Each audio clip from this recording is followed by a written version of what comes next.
Hello friends, welcome back to our channel. তো আজকে কিন্তু আবার একটা নতুন ভিডিও নিয়ে চলে এসেছি। তো চলো আজকের ভিডিওটা এবার শুরু করা যাক।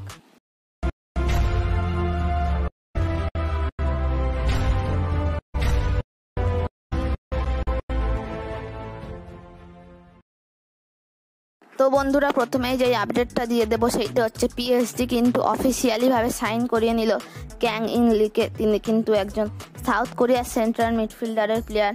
তিনি কিন্তু সেন্ট্রাল মিডফিল্ডে যথেষ্ট ভালো খেলেন।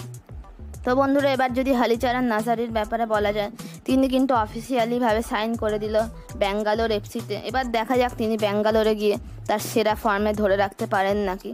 এবং তার পাশাপাশি কিন্তু ব্যাঙ্গালোর এফসি থেকে অফিসিয়ালিভাবে রিলিজ নিয়ে নিল উদান্তা সিং, এবং তার পরবর্তী ডেস্টিনেশন কিন্তু হতে চলেছে এফসি গোয়া। এইটা কিন্তু এখন পুরো অফিসিয়ালি হয়ে গেছে, গোয়ার তরফ থেকে জানিয়ে দেওয়া হয়েছে।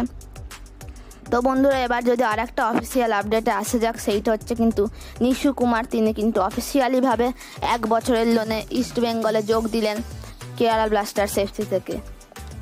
এবং বন্ধুরা, তার পাশাপাশি যদি জামশেদপুরের ব্যাপারে আসা যাক, জামশেদপুর কিন্তু অ্যাডভান্স স্টেজে কথাবার্তা চালাচ্ছে মিডফিল্ডার এলসিনোর সাথে। তিনি কিন্তু একজন ব্রাজিলিয়ান সেন্টার মিডফিল্ডারের প্লেয়ার। হয়তো তিনি ট্রিভেলারের জায়গায় আসতে পারেন। অ্যাডভান্স স্টেজে কিন্তু কথাবার্তা চলছে। এবং বন্ধুরা, তার পাশাপাশি এইটা জানা যাচ্ছে যে নর্থ বেঙ্গল কাপ কিন্তু হতে পারে বন্ধুরা। মোহামেডান, ইস্ট বেঙ্গল এবং মোহনবাগানরা খেলবে সেখানে। রিজার্ভ টিমরা হয়তো একটা সম্ভাবনা রয়েছে। এবং তার পাশাপাশি কিন্তু 8টা জেলা খেলবে নর্থ বেঙ্গলের। এবং তার পাশাপাশি কিন্তু একটা নর্থ বেঙ্গলের বেস্ট লাইন আপ খেলবে।